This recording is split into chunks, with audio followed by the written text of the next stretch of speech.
Hello beautiful friends, and welcome back to my channel, or welcome if you're new. This is another yoga philosophy where we're going to unpack this ancient wisdom, and I'm going to explain it to you in a really modern and digestible way. So this month, or this week, I think we're going to do another philosophy video this month. So this week we're going to be talking about one of the most basic yet major yoga philosophies, and this is the idea of the koshas. Now, this isn't an entire yoga philosophy, this is just an aspect within a yoga philosophy, but I find it being one of the greatest roadmaps in understanding our truest, most essence on the inside. And there's all this buzz and popularity over the chakras, which I love. I think they're interesting and great, but I love the koshas even more because I find that the koshas are a more tangible way to look at how we show up to the world and what's going on the inside. So we're going to get right into it, but if you like this material, if you like yoga philosophy or anything I've been sharing on this channel, please feel free to like, subscribe, share, comment, letting me know, and I can continue to create these videos for you moving forward. So let's get right into it today. So the koshas, what are they? Why are they part of yoga philosophy, and why are they even beyond yoga philosophy and part of our everyday lives? And what I'm going to say first and foremost is the koshas are probably the greatest roadmap to our souls. It is this idea that we have 5 different layers of our being. Sometimes we can think of it as 5 different levels of consciousness, and the koshas provide this framework where we're looking from the outside in. So we're going to get right into the 5 koshas and then talk a little bit about how we can think about the koshas while we live our everyday lives off of the mat, as well as thinking about the koshas on the mat and in our practice. So the first kosha, the first layer of our being, is called the Annamaya Kosha, and this is our physical body. Our physical bodies are our vehicle through this life. It is believed in yoga philosophy that we are obviously more than our physical bodies, that we have a soul, and that the soul reincarnates and travels through many lifetimes in many different bodies. But the Annamaya Kosha in this world, in this reality we're in now, is so important, probably the most important layer of our being, in the sense that it is what's bringing us through this lifetime right now. And obviously practices like yoga and wellness help us cater and nourish our physical bodies. When we feel good physically, we will feel good in other ways, right? So if you are feeling sick or run down, or you have an ache, tension, or tightness in the body, that could then affect the energy and the mind. So it is so important and necessary to think about the ways we can cater to our physical bodies. And this can be so many different ways, right? We can do yoga, we could work out, we could eat right. Anything physical is what we're focusing on here in the Annamaya Kosha. And it is the gateway to diving into the other layers of our being. So the next layer of our being is the Pranamaya Kosha, and this is our energy body, but we can also call it the breath body, and I say it goes kind of hand in hand.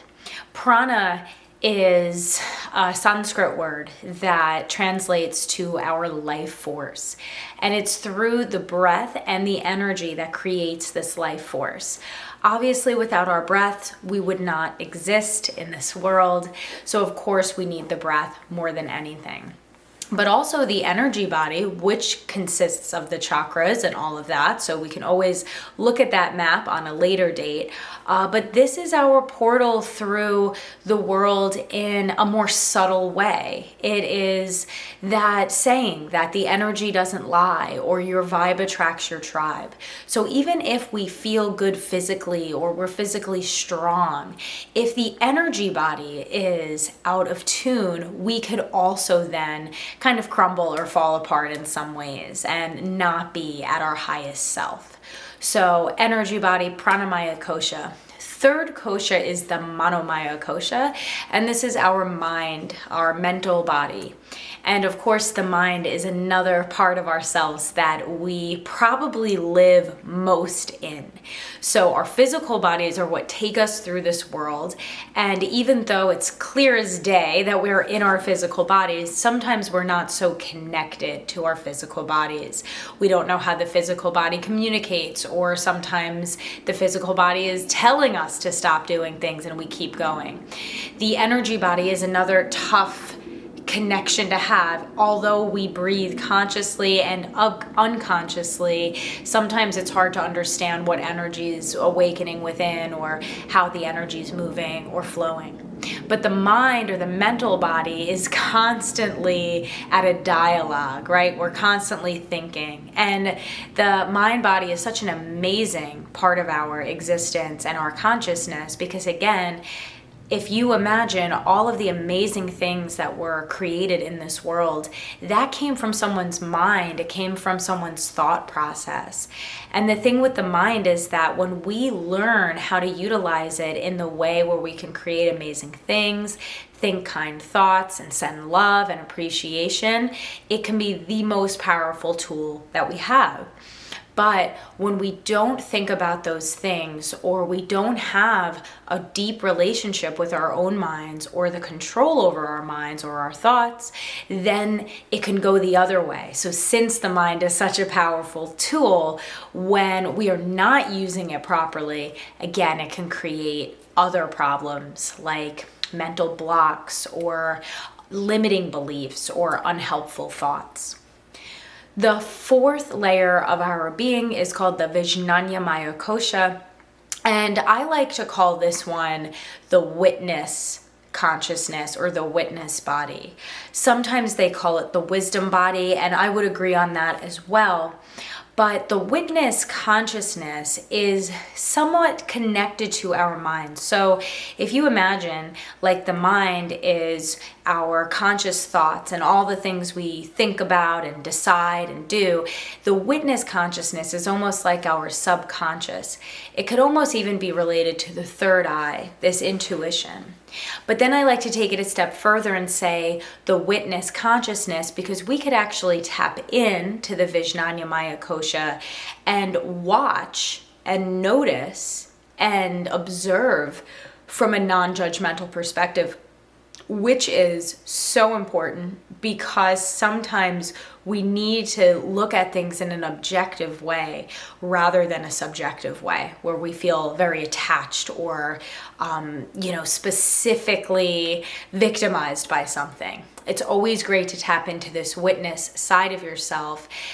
And anytime you can, but for the most part, when you're dealing with maybe something that's tough, or something you're working through and you're trying to get on the other side.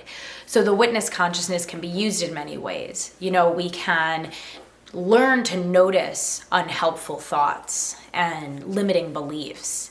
And without coming from a place of judgment, we can then heal those thoughts. We can move forward from those. We can learn from them. So that's why it's also called the wisdom body, because it provides us this inner wisdom and knowing moving forward.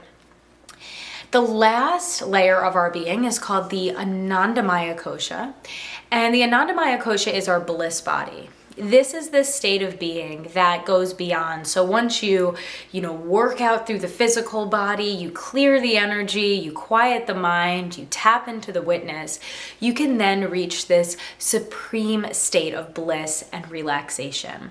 It is known in yoga philosophy that our truest self is this unchanging self that exists in an eternal state of bliss. And I would say even further than just an eternal state of bliss, because some yoga philosophers would say in order to actually reach that state of bliss, we must leave the body and, transcend to this spot. But I believe that we can actually live in bliss in this timeline while we're here, while we're alive right now.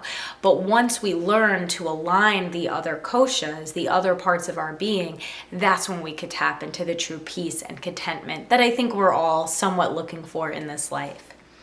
The 5 koshas are different layers of our being that work together in order for us to reach our highest selves. So the Anandamaya Kosha can also be looked at as your highest self, your most supreme state of being. And that's just kind of a very brief run through of the koshas, but I wanted to keep it short because it is such a deep and intense map to understand ourselves. And when you start pulling back the layers, you really start understanding how deep your own consciousness goes. But that being said, even though it is complex and an ancient system, I think it's also pretty simple, right? We have these different layers of ourselves that we're constantly in relationship with daily. Obviously, we're alive.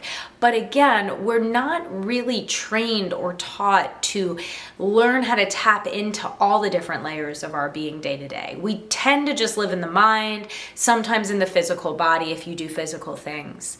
So what I'll invite you to do now that you kind of got that rundown of the koshas, think about which kosha, which layer of your being you would like to tap into more.